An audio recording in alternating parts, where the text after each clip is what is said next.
स्वरूप के समान ये सब के सब चिदानंद होकर के ही विराजमान है। श्री सूत जी बोले हे शौनकादिक ऋषियों, इसमें हम तुम्हारे सामने एक पुराने इतिहास का वर्णन कर रहे हैं कि श्रीमद् भागवत के द्वारा कैसे सर्वोत्तम उपास्य का निर्धारण होता है, कैसे सर्वोत्तम प्रयोजन पदार्थ की प्राप्ति होती है और उस प्रयोजन पदार्थ को प्राप्त करने का कौन सा सर्वोत्तम साधन है। सर्वोत्तम पदार्थ है श्री कृष्ण, सर्वोत्तम प्रयोजन पदार्थ है उनकी प्रेम सेवा और उस प्रेम सेवा को प्राप्त करने का सर्वोत्तम साधन है लोभ को प्राप्त करने के लिए कृष्ण कथा का श्रवण कीर्तन और स्मरण। ये हम तुम्हारे सामने स्पष्ट कर रहे हैं।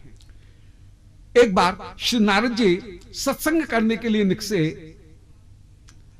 नारद जी कलयुग के अनेक दोषों का दर्शन कर रहे हैं। श्री नारद जी ने कलयुग के दोषों का दर्शन करते हुए सर्वत्र अधर्म को व्याप्त होते हुए देखा। उस समय विचरण करते हुए यामुनम तटमापन्नो यत्र लीला हरेर भूत, श्री नारद जी वृंदावन में यमुना जी के किनारे पधारे, जहां पर भगवान की लीला सर्वदा विराजमान है। वहां पर इन्होंने एक आश्चर्य देखा कि एक देवी ऊंचे सिंहासन पर विराजमान हैं, उनके पास में दो वृद्ध पड़े हुए हैं। वे बाला नारद जी को देखते ही व्याकुल होकर के कहने लगी, बोले हे साधु जरा खड़े रहो, खड़े रहो, मेरी चिंता भी दूर करो। नारद जी बोले आप कौन हैं? वे बाला बोली कि नारद मुझे नहीं पहचाना, अहम भक्ति इति ख्याता, मैं प्रसिद्ध भक्ति हूं। अब ख्याता शब्द की व्याख्या में वैष्णव आचार्यों ने न जाने कितनी कोण दिखा दिए, कितने आयाम दिखा दिए। श्री भगवत भक्ति वह प्रसिद्ध होकर के विराजमान, किस रूप में प्रसिद्धि है कि भक्ति ही गुह्यतम होकर के विराजमान है। सर्व गुह्यतमम भूयः श्रृणु मे परमं वचः, भगवत गीता में कह रहे हैं। ये भगवत भक्ति के विषय में श्रीमद् भगवत गीता में कहा गया कि ये राजविद्या राजगुह्यम, ये राज विद्या होकर के, विद्याओं की राजा होकर के, ये परम परम गुह्य होकर के विराजमान है। तो भक्ति को अत्यंत अत्यंत गुह्य कहा गया। फिर भक्ति किस रूप में प्रसिद्धि है? बोल प्रियतमा, जैसी भक्ति भगवान की प्यारी है ऐसी कोई दूसरी नहीं है। अहम भक्ति इति ख्याता, मेरी ख्याति किस रूप में है कि मैं सुकर हूं और सारे साधन दुष्कर हैं, भक्ति सुकर होकर के विराजमान। दुर्लभ तो है परंतु भक्ति सुकर है। फिर भक्ति की प्रसिद्धि है कि भक्ति कृष्ण प्रकाशिका होकर के विराजमान। कृष्ण का प्रकाशन करना हो, कोई दूसरी वस्तु के द्वारा कृष्ण प्रकाशन नहीं होगा, भक्ति के द्वारा कृष्ण का प्रकाशन होगा। भक्ति साधन अवस्था में और सिद्धि अवस्था में दोनों में ही सुरस होकर के अहम भक्ति इति ख्याता, मैं प्रसिद्ध हूं। फिर मैं भक्ति कैसी हूं? वे स्वतंत्र, अन्य जितनी भी वस्तुएं हैं वे स्वतंत्र नहीं हैं, भक्ति स्वतंत्र होकर के विराजमान है। भक्ति कैसे किस रूप में प्रसिद्ध है? बोले अहम भक्ति इति ख्याता कह करके दिखा रहे हैं कि भक्ति अहेतुकी होकर के विराजमान है। भक्ति का कोई दूसरा कारण नहीं है, भक्ति का कारण केवल भक्ति ही है। फिर भक्ति जो है वो ख्याता है किस रूप में कि भक्ति ज्ञान और वैराग्य इन दोनों की जननी होकर के भी विराजमान है। संपूर्ण पदार्थों को अकाम सर्व कामो वा मोक्ष काम उदारधि, कोई सी भी अभिलाषा हो सबको प्रदान करने वाली भगवत भक्ति है। अहम भक्ति इति ख्याता, भक्ति सर्वत्र है, सर्वदा है।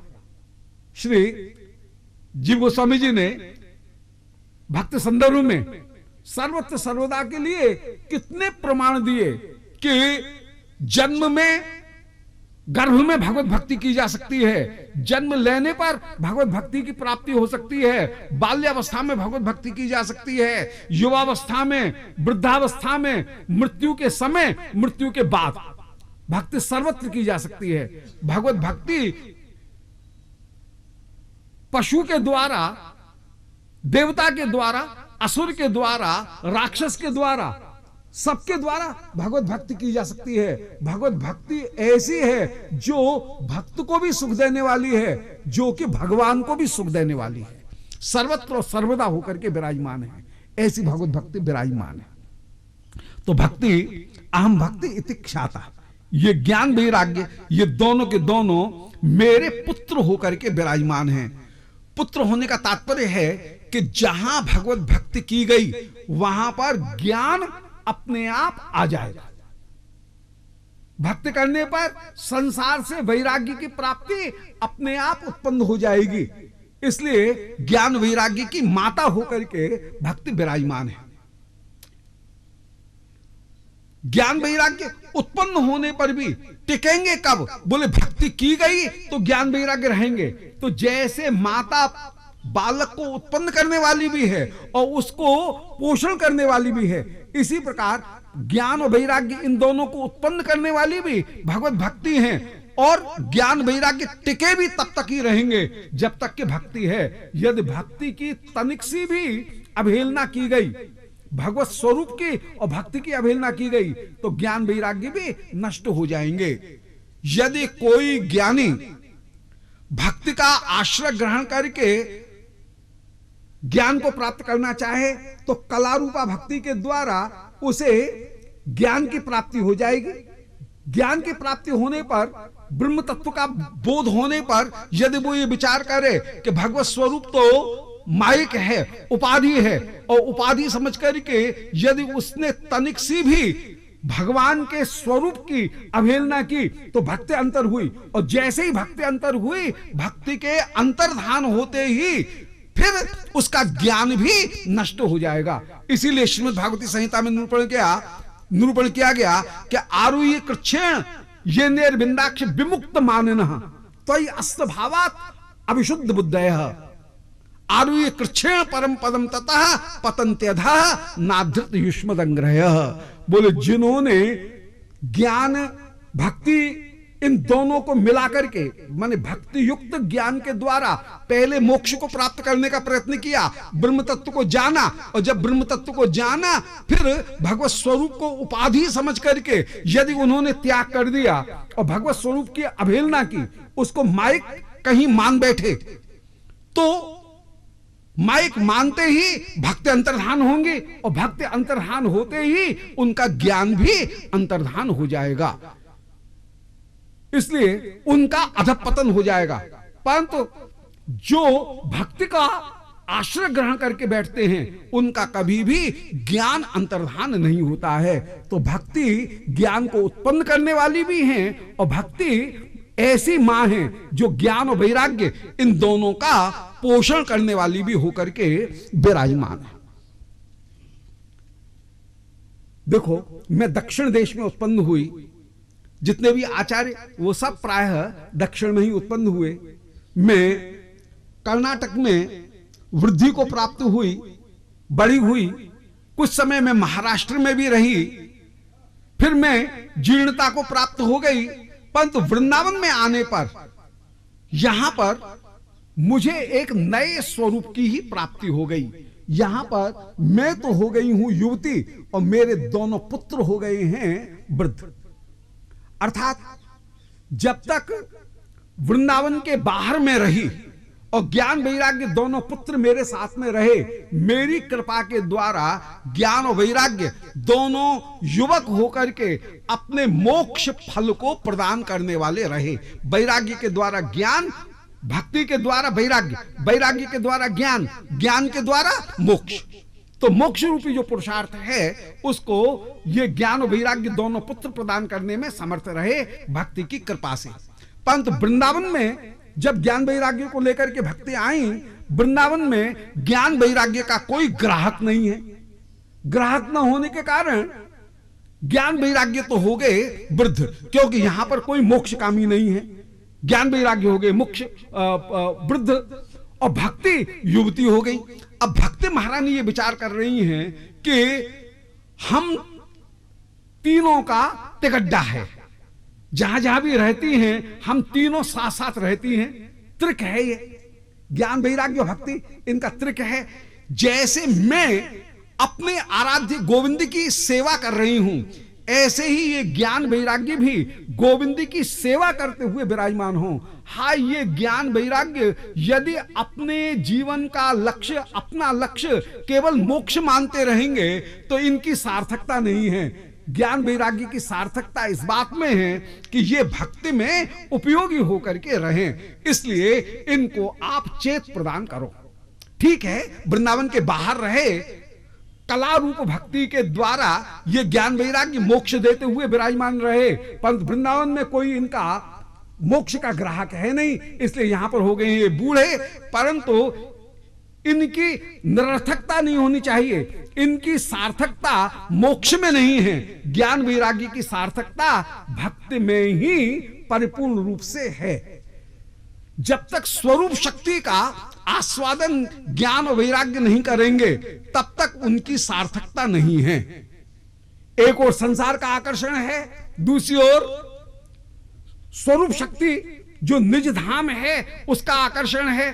अब किसी वस्तु के ऊपर यदि दोनों आकर्षण समान रूप से लगे तो वस्तु जाकर के कहां टिक जाएगी? बोले बीच में एक जगह टिक जाएगी, सीमा पर आकर के टिक जाएगी, न इधर जाएगी न उधर जाएगी। ज्ञान की स्थिति कैसी है, मोक्ष की स्थिति कैसी है? बोले मोक्ष की स्थिति ऐसी है कि वहां पर स्वरूप शक्ति तो अपना प्रभाव डाल नहीं रही है और संसार का प्रभाव समाप्त हो गया। तो जैसे कोई तट में स्थित हो, वो जो स्थिति है वही स्थिति एक मुक्त कामी की, मुक्त जन की वह स्थिति है कि वो बीच में अटका हुआ है। परंतु स्वरूप में प्रवेश, स्वरूप में भी वो स्थित नहीं हुआ और वह संसार में भी पूरी तरह से स्थित नहीं है। स्वरूप का तो माधुर्य प्राप्त नहीं है और संसार में उसकी आसक्ति नहीं है, बीच में वो स्थित है। परंतु सार्थकता होगी कब? बोले संसार की आकर्षण से तो मुक्त हो और जो स्वरूप शक्ति है उसका आकर्षण उसको प्राप्त हो। उस आकर्षण को प्राप्त करने के लिए ज्ञान वैराग्य यदि भक्ति के अनुगत होकर के ये भी भगवत सेवा में प्रयुक्त हो तब इनकी सार्थकता की प्राप्ति होगी। तो श्री भक्त महारानी कह रही हैं कि मेरे इन दोनों पुत्रों को श्री कृष्ण सेवा में आप प्रयुक्त करो और इस ज्ञान वैराग्य के द्वारा कृष्ण माधुर्य का हम अधिक, तीनों के तीनों अधिक आस्वादन प्राप्त कर सकें, ऐसी तुम कृपा करो। श्री नारद जी ने उस समय ज्ञान वैराग्य इन दोनों को उपदेश प्रदान किया। नारद जी बोले, भले ये तो कलयुग का प्रभाव है, हे भक्त महारानी आप मन में चिंता मत करो, वृंदावन के संयोग के कारण ही आप तरुणी होकर के विराजमान हुई हो। श्री कृष्ण चरणाम्भोज का ही तुम ध्यान करो। श्री प्रभु ने मुक्त दासी ददौ तुभ्यम ज्ञान वैराग्य कौ उभौ, ये मुक्त रूपी तुमको दासी प्रदान की है और ज्ञान और वैराग्य दो पुत्र प्रदान किए। भक्तगण ज्ञान से डरते नहीं हैं। ज्ञान तीन प्रकार का, एक ज्ञान है ब्रह्म क्या है, ब्रह्म तत्व का ज्ञान। दूसरा ज्ञान है ब्रह्म का अंश मैं हूं जीव, इस तत्व का ज्ञान। ये दोनों ज्ञान तो भक्ति में उपयोगी है, परंतु जो तीसरा ज्ञान है वो भक्तों को ग्राह्य नहीं है। वो ज्ञान है जीव और ब्रह्म का ऐक्य, एक स्वरूपता। ये तीसरा जो ज्ञान है, ऐक्य रूपी जो ज्ञान है, वो भक्तों को स्वीकार नहीं है। ईश्वर तत्व का ज्ञान, जीव तत्व का ज्ञान, जगत तत्व का ज्ञान, ये सारे ज्ञान ब्रह्म तत्व के ज्ञान के साथ में ही जगत तत्व भी विराजमान है। तो ब्रह्म तत्व का ज्ञान और जीव तत्व का ज्ञान, ये दोनों ज्ञान तो भक्ति में उपयोगी हैं, परंतु जीव ईश्वर की जो एकता रूपी ज्ञान है वो भक्तों को स्वीकार्य नहीं है। इसलिए वे ज्ञान से भक्तगण भी कभी डरते नहीं हैं, केवल ऐक्य जो है उसको स्वीकार नहीं करते हैं। तो श्री प्रभु ने आपको मुक्ति रूपी दासी प्रदान की और ज्ञान वैराग्य रूपी दोनों सेवक पुत्र के रूप में तुमको प्रदान किए हैं। अर्थात ज्ञान और वैराग्य इनके द्वारा भक्ति कृष्ण की ही परिपूर्ण रूप से सेवा करी है। एक रूपक है, ये रूपक भी है। एक समासोक्ति के द्वारा, एक एलिगरी के द्वारा ये श्याम सुंदर की मधुरमा को, भक्ति की मधुरमा को बता रहे हैं कि भक्ति में ज्ञान और वैराग्य, ये दोनों की सहायता से भगवत भक्ति ठाकुर जी की सेवा करते हुए आनंद पूर्वक विराजमान है। भक्ति तो सर्वतंत्र स्वतंत्र है, परंतु ज्ञान वैराग्य से मिलकर के और अधिक अच्छी तरह से ये भगवत सेवा करती हुई विराजमान होती हैं। श्री नारद पंचरात्र में निरूपण किया गया कि हरि भक्तेर महादेव्या सर्वा भुक्त्यादि सिद्धेह मुक्तिश्चाद्भुता सर्वा चेटकावत अनुस्मृता। हरि भक्ति है महादेवी और मुक्ति और भुक्ति ये हैं भक्त महारानी की दासी। तो श्री प्रभु ने मुक्ति रूपी दासी, भक्ति है रानी, मुक्ति है दासी, मुक्ति रूपी दासी दी और भक्त महारानी की सहायता करने के लिए, सेवा करने के लिए ज्ञान और वैराग्य इन दोनों पुत्रों को दिया। ज्ञान दो प्रकार का, जीव तत्व का ज्ञान कि मैं ईश्वर का जीव स्वरूप है, नित्य कृष्णदास, ईश्वरेर तटस्था शक्ति, भेदाभेद प्रकाश, ये ज्ञान, और ईश्वर तत्व का ज्ञान, पर तत्व का ज्ञान कि ईश्वर परम कृष्ण सच्चिदानंद विग्रह अनादिराद गोविंद सर्व कारण कारणम, ये ज्ञान प्रदान किया। तो ये ज्ञान दिया। और वैराग्य मन संसार से तो विरक्ति और श्री प्रभु में विशिष्ट राग, यह वैराग्य और ज्ञान ये दोनों भक्ति को पुत्र के रूप में प्रदान किए। आहा, आप परम परम धन्य हैं, जहां आप विराजमान हैं वहां पर श्री प्रभु अपने आप खिंचे हुए चले आ रहे हैं। श्री नारद जी ने उस समय ज्ञान वैराग्य इन दोनों को वेद वेदांत सुनाए, इनको चेत नहीं हुआ। जब गीता पाठ सुनाया कुछ देर के लिए चेत की प्राप्ति हुई, ये फिर से मूर्छित हो गए हैं। नारद जी को तो आश्चर्य हुआ, बोले अरे भगवत गीता तो भक्ति शास्त्र हैं और उनको श्रवण कराने पर भी ज्ञान वैराग्य को थोड़ा सा चेत हुआ, फिर से मूर्छित हो गए। कहां कसर रह गई? कसर रह गई थी, लोभ उत्पन्न नहीं हुआ। ये लोभ उत्पन्न होता है लीला के द्वारा। सिद्धांत श्रवण करने पर निष्ठा तो उत्पन्न होती है, परंतु लोभ उत्पन्न नहीं होता है। श्रीमद् भागवती संहिता लीला ग्रंथ है, लीला ग्रंथ होने के कारण लोभ उत्पन्न करेंगे, और जब तक लोभ नहीं होगा तब तक कृष्ण सेवा में प्रवृत्ति स्थिर होकर के नहीं रहेगी। लोभी अपने लोभ्य वस्तु को कभी छोड़ता नहीं है, परंतु तार्किक बलवान तर्क आने पर अपने तर्क से दिख सकता है। इसलिए गीता ज्ञान सुनने पर कुछ देर के लिए तो चेत की प्राप्ति हुई, फिर से ज्ञान वैराग्य मूर्छित हो गए, क्योंकि अभी तक लोभ उत्पन्न नहीं हुआ था। श्री आकाशवाणी उसी समय हुई और इस सिद्धांत को स्थापित कर दिया कि लोभ के बिना भक्ति स्थिर होकर के नहीं रहेगी, इसलिए तुम कोई दूसरा उपाय करो। श्री नारद जी चिंतातुर होकर के जो जा रहे थे बदर का आश्रम धाम की ओर, मार्ग में ही सनकादिक मिल गए। ठाकुर कितने कृपालु! श्री ठाकुर की यदि कृपा न हो तो जीव को भटकने में कितना समय लग जाए। कुशलता, कौशल जो है वह इसी बात का है कि हम कैसे काल की वंचना करके अपने लक्ष्य को जल्दी से जल्दी प्राप्त कर लें। इसी का नाम है कौशल। ऐसा बुद्धिमताम बुद्धि मनीषाच मनीषराम। ठीक है, 1000 जगह भटकेंगे और बहुत समय बर्बाद कर देंगे और तब जाकर के एक निष्कर्ष पर पहुंचे, यह बात उतनी बुद्धिमानी की नहीं, क्योंकि इसमें कालक्षेप हो जाएगा, काल बहुत खर्च हो जाएगा, समय बहुत लग जाएगा।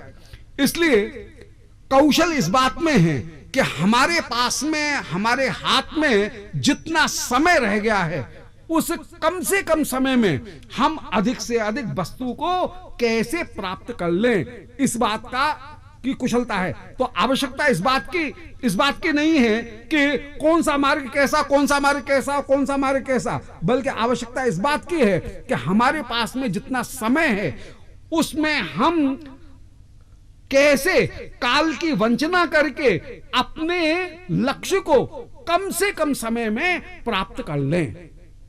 यदि नारद जी भटकते रहते तो न जाने कितना समय लग जाता, परंतु श्री नारद जी तुरंत ही काल की वंचना करने के लिए श्री सनकादिकों के पास में पहुंच जाना चाह रहे हैं, बद्रीनारायण भगवान के पास में जाना चाह रहे हैं। और श्री बद्रीनारायण भगवान कृपा करके नारायण भगवान इनको तुरंत ही सनकादिकों को भेज रहे हैं। कितना कृपालु है वो प्रभु कि तुरंत की तुरंत वह गुरु को हमको प्राप्त करा देता है। बोलो श्री गुरुदेव भगवान की जय। यदि श्री गुरुदेव नहीं होते, गुरुदेव की कृपा हमको नहीं मिलती, तो हमको काल के चक्र में अपने लक्ष्य तक पहुंचने के लिए कितने कितने जन्म व्यतीत नहीं करने पड़ते। यह भगवान की अपूर्व कृपा है कि उन्होंने हमको काल वंचना करने के लिए हमारे पास में जितना समय है उस समय को सदुपयोग कराने के लिए हमको श्रीमद् गुरुदेव के रूप में दर्शन दे दिए। और गुरुदेव के रूप में दर्शन दे करके उनके द्वारा वह सार का सार तुरंत ही उपदेश कर दिया, जिस सार के द्वारा हम तुरंत ही उस लक्ष्य को प्राप्त कर सकने में समर्थ हुए। उनकी कृपालुता का ठिकाना नहीं है। अतः श्रीमद् गुरुदेव साक्षात भगवत स्वरूप ही हैं और श्री प्रभु की कृपा के द्वारा ही यह श्री प्रभु हमको अपने पास में तुरंत बुलाना चाह रहे हैं, अपने पास में अपनी सेवा सुख तुरंत प्रदान करना चाह रहे हैं। इसलिए श्री सनकादिक तुरंत ही उपस्थित हो गए भगवत कृपा के द्वारा। और सनकादिकों ने नारद जी का पल्ला पकड़ लिया और बोले नारद बाबा कहां जल्दी जल्दी चले जा रहे हो। सनकादिक आवेश अवतार हैं, अर्थात ये कहीं कृपा करते हुए विराजमान हैं। सनकादिकों ने पल्ला पकड़ लिया और बोले नारद बाबा कहां चले जा रहे हो। देखो हम बताते हैं, आकाशवाणी ने ये जो कहा कि कोई सत्कर्म करो, सत्कर्म सूचको नूनम ज्ञान यज्ञ स्मृतो बुधई। सत्कर्म का सूचक है ज्ञान यज्ञ, अर्थात तुम कोई ज्ञान यज्ञ करो। ज्ञान यज्ञ कौन सा है? बोले श्रीमद् भागवत का आलाप, यही ज्ञान यज्ञ है। अतः श्रीमद् भागवत को श्रवण करो।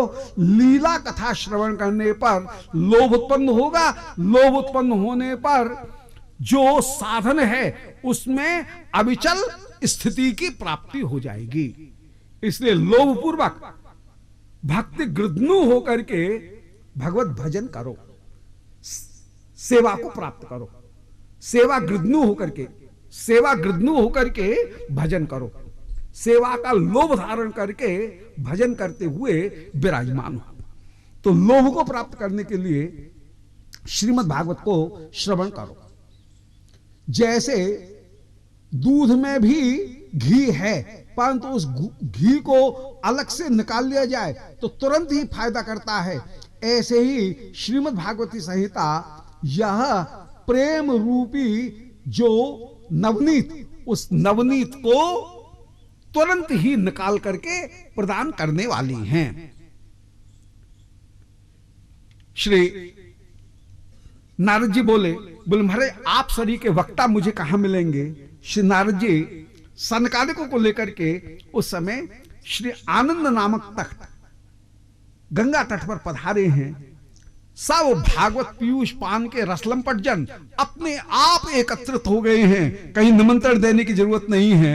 श्री सनकादिकों ने सबसे पहले श्रीमद् भागवत की महिमा का गायन प्रारंभ किया कि सदा सेव्या श्रीमद् भागवती कथा। बोले श्रीमद् भागवती कथा सदा सेवनीय होकर के विराजमान। श्रीमद् शब्द कह करके दिखा रहे हैं कि यह कथा भले शब्दात्मक है, परंतु इसे शब्दात्मक मत समझना, यह चिन्मयी होकर के ही विराजमान है। यह भगवत स्वरूप भूता होकर के ही विराजमान। जैसे श्री कृष्ण में श्री शब्द कृष्ण का स्वरूप ही है, स्वरूप का ही बोध कराने वाला है। ऐसे श्रीमद् भागवत में श्रीमद् शब्द जो है वह स्वरूप का ही बोध कराने वाला है। अर्थात जो कृष्ण, उनका स्वरूप कृष्ण से भिन्न नहीं है। कृष्ण और कृष्ण का स्वरूप, कृष्ण कृष्ण का देह स्वरूप एक ही वस्तु होकर के विराजमान। ऐसे श्रीमद् भागवत के अक्षर और श्री कृष्ण दो अलग अलग वस्तु नहीं हैं, दोनों एक होकर के ही विराजमान हैं। अतः श्रीमद् शब्द विशेषण नहीं है, श्रीमद् शब्द स्वरूप ही है। अर्थात श्रीमद् भागवत कृष्ण रूप होकर के ही विराजमान है। ऐसी श्रीमद् भागवती कथा, इसको सदा सेवन करो, सदा सेवन करो। सदा सेवन करने का तात्पर्य है कि श्रीमद् भागवती संहिता साधन साध्य दोनों स्थितियों में ही परम परम उपास्य होकर के विराजमान कृष्ण सम भागवत विभु सर्वाश्रय प्रति श्लोके प्रति अक्षरे नानार्थ का। श्रीमद् भागवती संहिता कृष्ण के समान ही विभु सर्वाश्रय भगवत स्वरूप होकर के ही विराजमान है। और यह जैसे भगवान व्यापक होकर के विराजमान, इसी प्रकार श्रीमद् भागवती संहिता प्रति श्लोक प्रति अक्षर में जितने भी मूल तत्व हैं, उन मूल तत्व का विवेचन करने वाली होकर के विराजमान है। श्रीमद् भागवत जहां विराजमान, वह घर तीर्थ रूप होकर के विराजमान हो जाता है।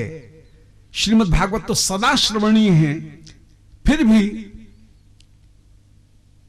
जीव की भजन में अनेक अनेक आपत्तियां जुड़ी हुई हैं, इसलिए सप्ताह श्रवण करना यह सबसे ज्यादा सुंदर वस्तु है। क्योंकि सप्ताह पूरे समय का प्रतिनिधित्व करते हुए उपलक्षण होकर के विराजमान। 7 दिन के बाद में, रविवार के बाद में पुनः रविवार ही आ जाएगा, इसलिए संपूर्ण काल का यह कहीं उपलक्षण होकर के विराजमान है, इसलिए सप्ताह श्रवण करते हुए विराजमान हो। श्री कृष्ण जब अपने धाम को जाने लगे, उस समय उद्धव जी व्याकुल हो गए। भगवान बोले, चिंता मत कर, मैं भक्तों के पास में, तेरे पास में सर्वदा सर्वदा विराजमान हूंगा। सो आपने स्वकीयम यद भवे तेजः तच्च भागवते अदधात। आपने अपने तेज को श्रीमद् भागवती संहिता में स्थापित कर दिया और आप उस समय जगत से की दृष्टि से तो आप तिरोभूत हो गए। अर्थात प्रपंच को आपने अपने आप को दिखाना तो बंद कर दिया, परंतु आपका तेज श्री उद्धव जी ने देखा, श्रीमद् भागवत में आकर के विराजमान हो गया है। अतः श्री कृष्ण श्रीमद् भागवत में तेज रूप में प्रविष्ट हो गए। जगत को आपने अपना मुरली मनोहर स्वरूप जो है वह दिखाना बंद कर दिया प्राकृत चक्षुओं के द्वारा, परंतु श्रीमद् भागवत में अपने तेज के रूप में भगवान विराजमान होकर के स्थित हैं। अतः श्रीमद् भागवत समुद्र में भगवान यहां पर सर्वदा सर्वदा विराजमान है। श्री भक्ति की ये जो महिमा सुनी, इस महात्म्य के द्वारा श्री सनकादिकों ने नारद जी के सामने बतलाया कि श्रीमद् भागवती संहिता संपूर्ण वेदों का सार होकर के विराजमान। ये श्रीमद् भागवती संहिता श्री कृष्ण से अभिन्न होकर के कृष्ण के अवतार रूप होकर के ही विराजमान है, ये प्रकट कर दिया है। अथ वैष्णव चित्तेषु दृष्ट्वा भक्ति मलौकिकीम निज लोकम परित्यज्य भगवान भक्त वत्सलः। श्री भक्तवत्सल भगवान उस समय भक्तों के हृदय में अलौकिक की भक्ति को देख करके भगवान आप पधारे। भक्त महारानी ज्ञान वैराग्य दोनों पुत्रों को लेकर के सामने प्रकट हुई हैं। अभी तो कथा प्रारंभ भी नहीं हुई है, केवल महात्म्य हुआ है, परंतु इतने में ही ज्ञान वैराग्य दोनों के दोनों युवक हो गए। और तीनों के तीनों युवक, भक्त महारानी भी युवती और ज्ञान वैरागी भी युवक, ये तीनों के तीनों प्रकट हुए। कह रहे हैं हम कहां रहे? सनकादिक बोले भक्तों के हृदय में आप आकर के विराजमान हो। भक्ति जब भक्तों के हृदय में विराजमान हुई, जहां भक्ति होंगी वहां पर भगवान अपने आप खिंचे हुए चले आएंगे, क्योंकि भगवान को आकर्षित करने वाली वस्तु स्वरूप शक्ति ही है। जीव ईश्वर का अंश है, इसलिए जीव में भी स्वरूप शक्ति को ग्रहण करने की योग्यता, पोटेंशियलिटी विराजमान है। वह सच्चित आनंद रूप होकर के विराजमान, कहीं किंचित आनंद रूप होकर के वह विराजमान। यद्यप चित्त प्रधान है जीव, जीव है चित्त प्रधान, जगत है सत प्रधान, और भगवान का जो लीला धाम है वह है आनंद प्रधान।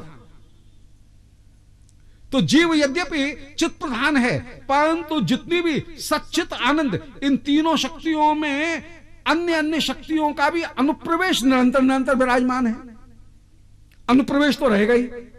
जैसे सत्व रज तम, ये तीनों गुण सदा मिले हुए ही रहते हैं, कभी भी अकेले अकेले कोई भी गुण काम नहीं कर सकता है। ऐसे ही भगवान की सच्चित आनंद, ये तीनों शक्तियों में प्रधानता तो हो सकती है किसी शक्ति की, परंतु अन्य शक्तियों का भी अनुप्रवेश विद्यमान है। ये रहेंगी सर्वदा मिलकर के ही, कहीं ना कहीं मिलकर के रहेंगे।